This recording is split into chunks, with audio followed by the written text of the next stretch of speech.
Hi friends, I'm Jiten Nigam. I have started speaking English and grammar. Dear students, I hope you study good.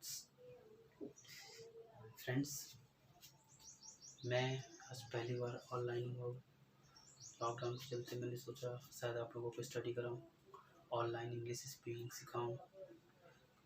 कुछ बच्चे क्या करते हैं, ये सोचते हैं कि हमसे ग्रामर नहीं बनता तो हम इंग्लिश नहीं सीख पाते, इंग्लिश नहीं बोल पाते। ऐसा कुछ नहीं है। ज़रूरी ये नहीं होता कि जिससे ग्रामर बने वही इंग्लिश बोले, जिससे नहीं बनता वो भी बोल सकते हैं। इसके लिए मैं आपके सामने कुछ एग्जाम्पल दे रहा हूँ, उसको समझने की कोशिश करिएगा।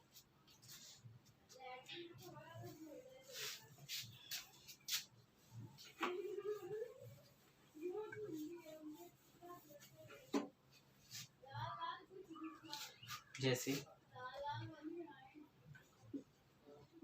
राम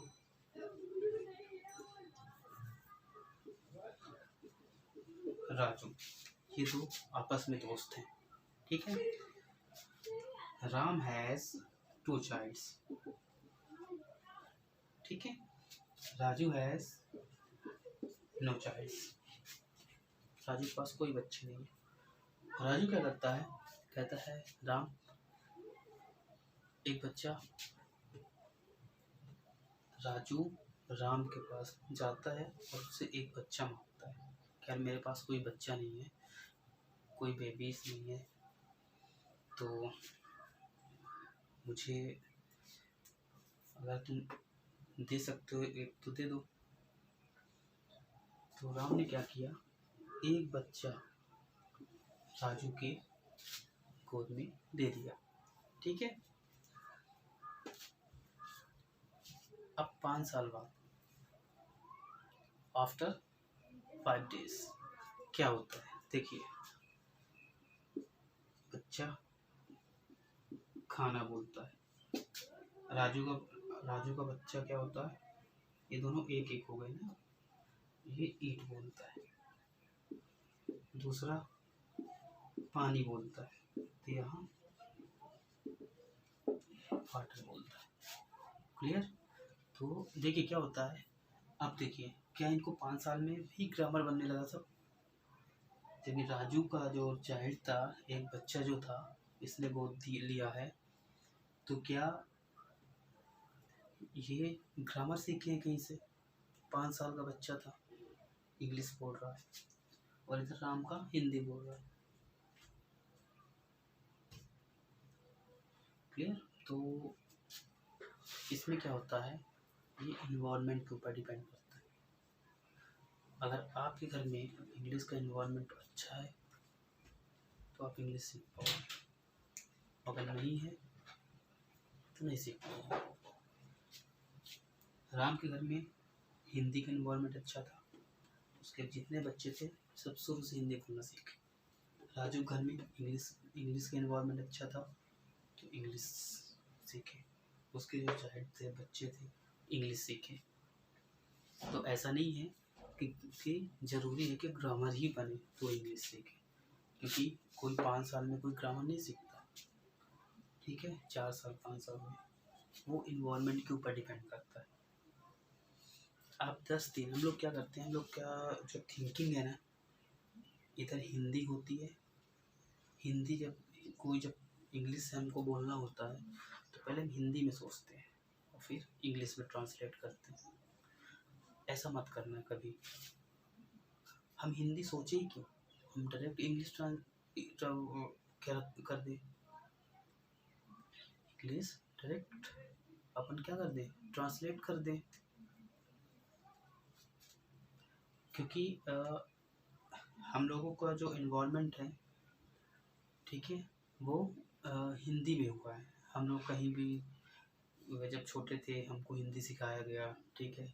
इंग्लिश से बोल चाल हुई, सॉरी हिंदी से बोल चाल हुई, ठीक है। तो हम लोग क्या करते थे, हमेशा वही चीज़ें, हिंदी हम लोग की इम्प्रूव है, हिंदी बोल रहे हैं, हम इंग्लिश नहीं बोल पा रहे। तो अब 10 दिन मेरी अगर बात मानोगे, 10 दिन दिमाग से हिंदी निकाल दीजिए। सिर्फ 10 दिन खाना खाइए, पानी पीजिए, लेटिए, सोइए, कहीं घूमने जाइए, टोटल इंग्लिश से टॉकिंग करिए। गलत ही करिए, क्योंकि गलत से ही सही होता है। आप 10 दिन पकड़ के रखिए कि मुझे हिंदी बोलना नहीं है। 11वें दिन आपको इंग्लिश खुद अच्छी लगने लगेगी और आप ज़्यादा पसंद करोगे इंग्लिश बोलना। ऐसे बहुत सारी बातें जो आपसे मैं शेयर करना चाहता हूँ, लेकिन फिर वीडियो बहुत लंबा हो जाएगा, तो बिना समय गवाए अपन चालू करते हैं। मैं बेसिक चीज़ें भी पढ़ाऊँगा और जैसे भी ग्रामर में स्टडी कराऊँगा, ठीक है, क्योंकि अभी मैं कोर्स लेवल पे जा रहा हूँ। जब आपसे हर एक बेसिक चीज़, टेंसेस, ये सब कंप्लीट हो जाएगा तो फिर आपको कम से कम नहीं तो 50% आपसे इंग्लिश बोलने आने लगेगी। मैं आपको इंट्रोडक्शन दूंगा, कुछ मेथड बताऊंगा, कुछ मीनिंग्स याद करवाऊंगा, ठीक है, ताकि आप लोग क्या करो, इंग्लिश बोलने के लायक हो जाओ। हेजिटेशन मत रखना, कभी भी इंग्लिश बोलने में शर्म मत रखना, नहीं तो जो शर्मा गया समझो कुछ नहीं कर पाएगा। बाकी कभी भी कोई भी प्रॉब्लम होगी, मैं लास्ट में आपको नंबर दूंगा। जितना मैं पढ़ा रहा हूँ अगर उसमें से नहीं समझ में आएगा, आप हमसे कॉल करके या व्हाट्सएप के माध्यम से आप हमसे डिस्कस कर सकते हैं, ठीक है। Let me start.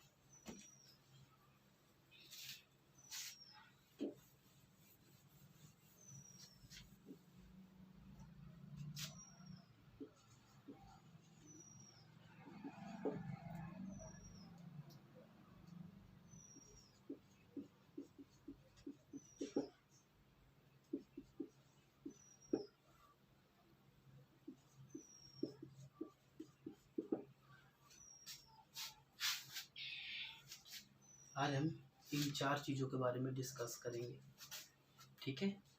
Subject, sentence क्या होते हैं, सब्जेक्ट क्या होता है, वर्ब क्या होता है और ऑब्जेक्ट क्या होता है, ठीक है। तो पहले नंबर में हम देखते हैं सब्जेक्ट क्या है, सेंटेंस क्या है।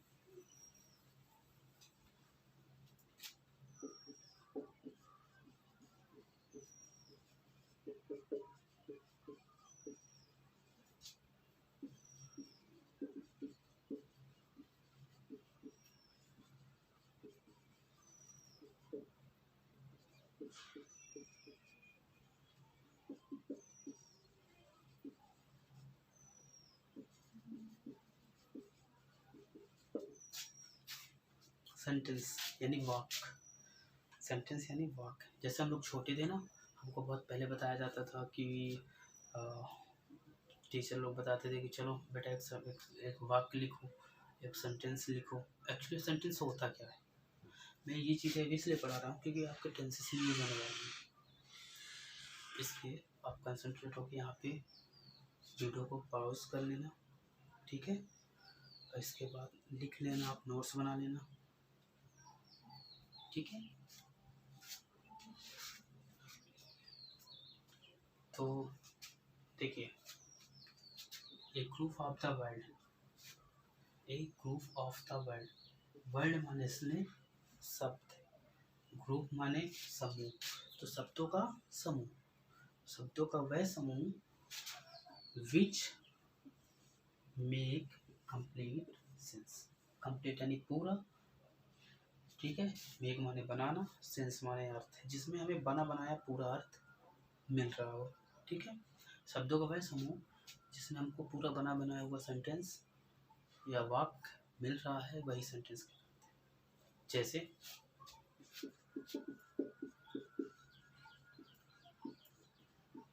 राम गोज टू स्कूल, ये एक सेंटेंस क्लियर है हमारा कि राम स्कूल जाता है। राम अपन सेकेंड कर लेते हैं, Ram 18 foot, Ram is 18 foot, he went to markets. मतलब ये एक सेंटेंस है जो हमें बना बनाया हुआ मिल जाता है, वही सेंटेंस कहलाते हैं, ठीक है। शब्दों का वह समूह जिसमें हमें पूरा सेंटेंस क्या है, बना बनाया हुआ मिला है। राम कहाँ जाता है? राम बाजार जाता है, राम स्कूल जाता है, राम कॉलेज जाता है। ये सेंटेंस हमारे क्लियर है कि हाँ राम कॉलेज जा रहा है, राम बाजार जा रहा है। इन्हीं को वाक्य कहते हैं, ठीक है, जिसमें पूरा बना बनाया हुआ सेंटेंस हमको प्राप्त होता है। ठीक है, चलो आगे देखते हैं। वीडियो को पॉज कर लीजिएगा और लिख लीजिएगा, और जहाँ प्रॉब्लम होगी मैं लास्ट वीडियो के लास्ट में मैं आपको अपना नंबर दूंगा और व्हाट्सएप पे या कॉल करके आप पूछ सकते हैं। ठीक है, और वीडियो को लाइक और सब्सक्राइब जरूर कर लीजिएगा, क्योंकि मैं जैसी वीडियो बनाता रहूँगा आपके पास नोटिफिकेशन मिलता रहेगा।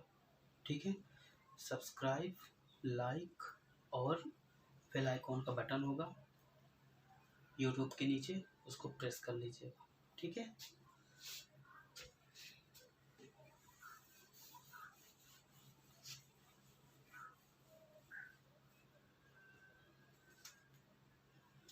सब्जेक्ट।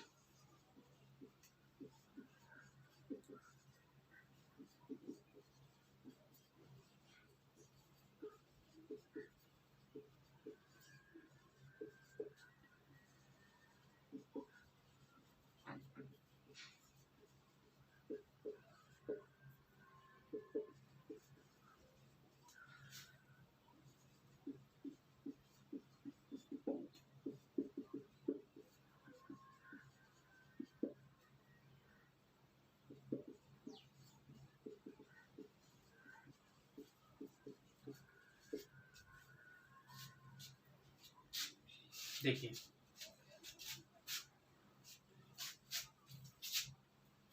द पर्सन, पर्सन यानी व्यक्ति, थिंक माने वस्तु। जब हम वी आर टॉकिंग अबाउट, जब हम पर्सन यानी व्यक्ति और वस्तु के बारे में बात करते हैं, जब हम व्यक्ति और वस्तु के बारे में बात करते हैं वो क्या कहलाता है? सब्जेक्ट।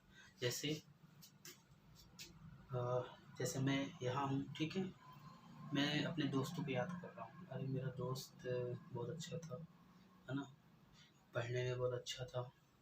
तो मतलब हम सब मिलके अगर किसी जिसको याद करते हैं या जिसके बारे में बात करते हैं, we are talking about example Hari, Hari is going to school, तो हम यहाँ पे हरी की बात कर रहे हैं। वी आर टॉकिंग अबाउट हरी, तो हरी इज क्या हो गया? हरी सब्जेक्ट हो गया। We are talking about Hari, Hari is called subject. Clear? यानी कोई व्यक्ति भी हो सकता है या फिर कोई वस्तु भी हो सकती है, कोई व्यक्ति हो या कोई वस्तु हो। ठीक है, मिल के हम बात करेंगे वही सब्जेक्ट कहलाएगा। यानी हम लोग मिलके किसी दूसरे की बात करेंगे वो सब्जेक्ट कहलाएगा। ठीक है, एग्जाम्पल पे अगर हम ले लें, देखिए जैसे राम हो गया एंड श्याम हो गया,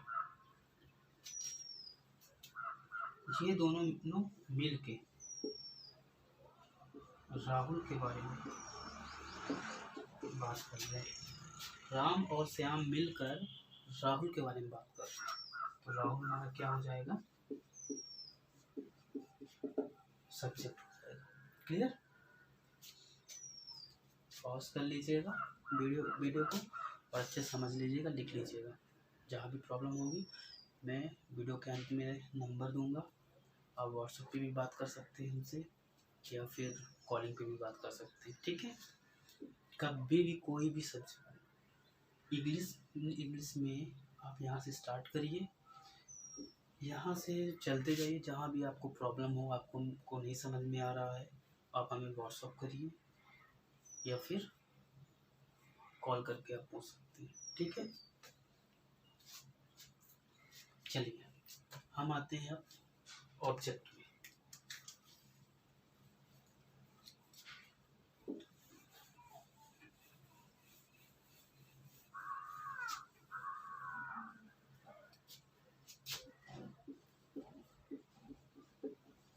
ऑब्जेक्ट मतलब होता है उद्देश्य। जैसे मैंने भी इसके पहले बताया सब्जेक्ट क्या काम करता है, सब्जेक्ट का उद्देश्य क्या है। जैसे मैं बोल रहा राम स्कूल जाता है, राम स्कूल जाता है तो राम का उद्देश्य क्या है, स्कूल जाना। राम का उद्देश्य क्या होता है, स्कूल जा रहा है। राम का उद्देश्य कॉलेज जा रहा है। तो सब्जेक्ट का जो उद्देश्य होता है, the said about subject is called object. जब हम सब्जेक्ट के बारे में बात करते हैं, the said about subject is called object. जब हम सब्जेक्ट के बारे में बात करते हैं, भाई सब्जेक्ट का उद्देश्य क्या है, राम कहाँ जा रहा, राम स्कूल जा रहा, तो राम का उद्देश्य स्कूल। तो राम सब्जेक्ट हो गया, स्कूल उसका उद्देश्य हो गया। एग्जाम्पल जैसे राम एंड श्याम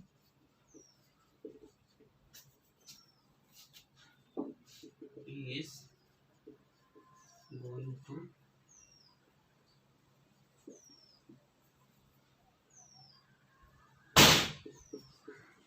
स्कूल। राम और श्याम, हम राम और श्याम के बारे में बात कर रहे हैं, ठीक है, राम और श्याम। तो राम और श्याम के बारे में बात कर रहे हैं, तो जिसके बारे में बात करेंगे वो सब्जेक्ट कहलाएगा। तो ये सब्जेक्ट। और ये राम और श्याम कहाँ जा रहे हैं, स्कूल जा रहे हैं, तो school, going to school object. अभी मैं टेंस के लेवल पे नहीं देख रहा हूँ, गोइंग है तो वर्ब हो गया। मैं सिर्फ अभी आपको सब्जेक्ट और ऑब्जेक्ट के बारे में बता रहा हूँ, ठीक है। यहाँ पे कोई वर्ब और वर्ब मत देखिए कि गोइंग है तो वो वर्ब हो गया, ऑब्जेक्ट कहाँ से हो गया, ठीक है। अभी मैं टेंस लेवल पे नहीं जा रहा हूँ। राम और श्याम के बारे में हम बात किए, तो सब्जेक्ट। और ये दोनों कहाँ जा रहे हैं, स्कूल। स्कूल हमारा क्या हो गया, ऑब्जेक्ट। फिर पॉज कर लीजिए, लिख लीजिए।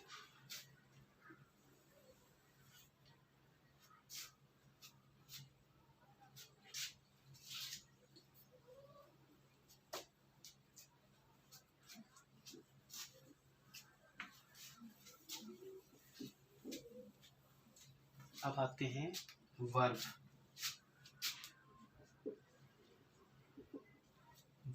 वर्ब या फिर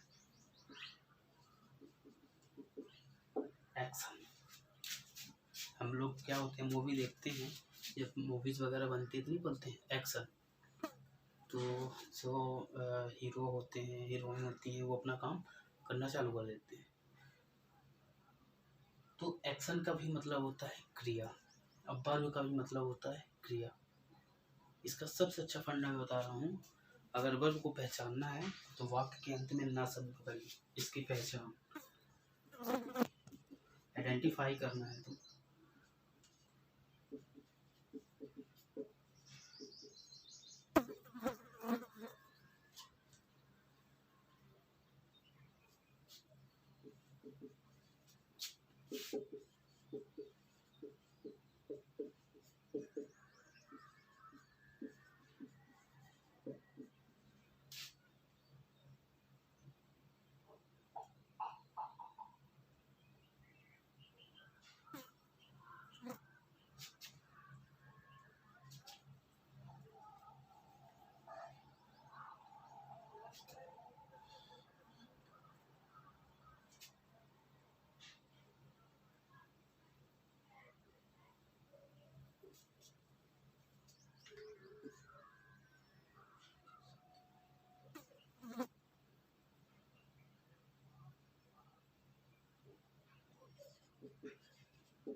देखिए वर्ब की पहचान है, कोई भी वाक्य में लिखा है, ठीक है। सबसे पहले जैसे हमने लिखा खाना, एक सेंटेंस में एक नॉट एक छोटा सा एक शब्द में इसमें क्या आ रहा, ना शब्द आ रहा है, जैसे खाना लास्ट में ना, पीना लास्ट में ना, जगना लास्ट में ना, उठना, लास्ट में ना, तो जहाँ पे ना शब्द आएगा वो वर्ब की पहचान है। शुरू से लेकर लास्ट तक जो हम क्रिया करते हैं ना, काम करते हैं ना, वो वर्ब कहलाते हैं। उसको हम कभी कभी कुछ लोग एक्शन भी बोल देते हैं, ठीक है। तो ये समझ में आ गया, ठीक है। जैसे आप मान के चलिए हम लोग जैसे लिखते हैं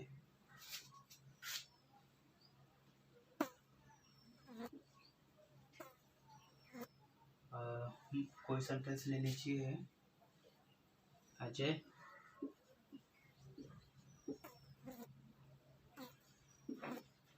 बाजार जा रहा है, ठीक है। तो अब देखिए ये पूरा सेंटेंस मेरा लिखा हुआ है, पूरा सेंटेंस फर्स्ट। फिर हमने सब्जेक्ट पढ़ाया था, तो हम अजय के बारे में बात कर रहे हैं, तो अजय हमारा क्या हो गया, सब्जेक्ट हो गया, क्लियर। फिर हमने वर्ब के बारे में बात किया था, तो वर्ब मतलब होता है जाना, लास्ट में ना शब्द है, ना। तो ये जा रहा है या जा रहा है या फिर जाना, लास्ट में ना शब्द है, तो ये हमारा वर्ब हो गया। अब अजय का उद्देश्य कहाँ था जाने के लिए, क्या बचा, बाजार, तो बाजार हमारा ऑब्जेक्ट हो गया, ठीक है, क्लियर।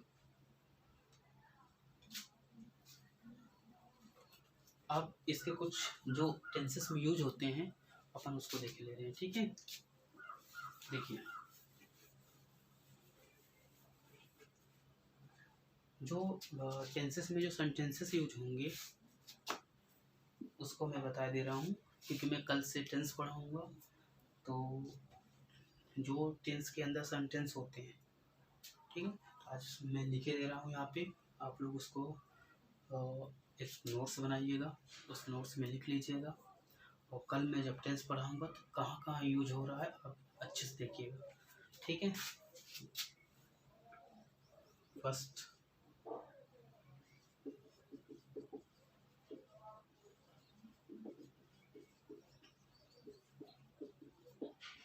दूसरा निगेटिव,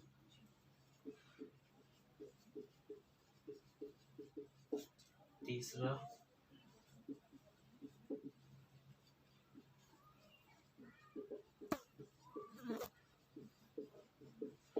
चौथा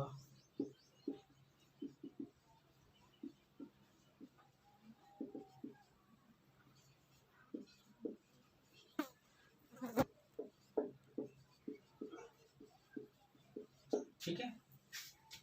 पहला है अफर्मेटिव सेंटेंस, इसको इसको एक पॉजिटिव सेंटेंस भी बोलते हैं, और फिर दूसरा है निगेटिव सेंटेंस यानी साधारण वाक्य, फिर नकारात्मक वाक्य हो गया, ठीक है, निगेटिव। और इंट्रोगेटिव यानी जब हम किसी से प्रश्न पूछते हैं, ask the questions about something, ask the question, ask the questions about something, जब हम कुछ क्वेश्चन पूछते हैं तो वो इंट्रोगेटिव में आते हैं, ठीक है।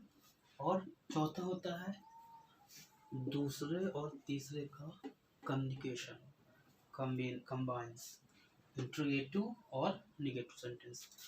लेकिन अब इसका नया वर्ड्स आ गया है, कॉम्प्लेक्स,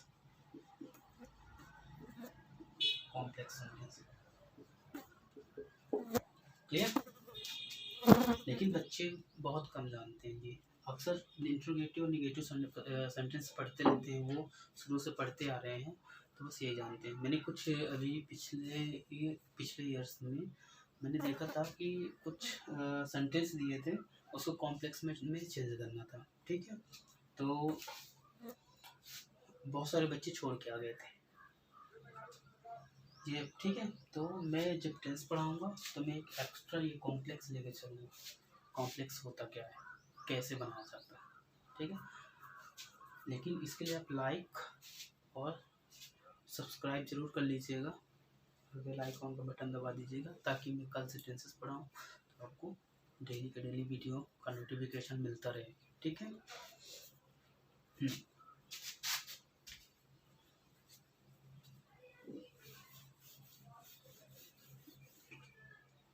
और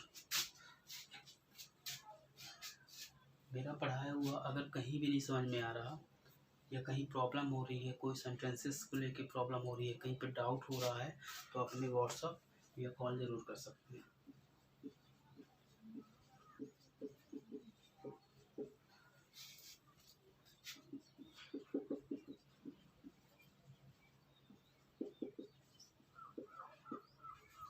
9399857331 जितेंद्र निगम। ठीक है, ओके फ्रेंड्स,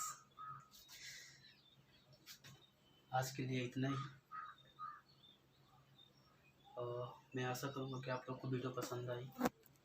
और एक्चुअली लॉकडाउन के कारण मेरे पास अभी ऑनलाइन आने के लिए इतने साधन नहीं हैं, माइक्स वगैरह नहीं है, और जिसके कारण से वीडियो अच्छे से अपलोड नहीं हो पा रही है और अच्छे से वीडियो बन नहीं रही है।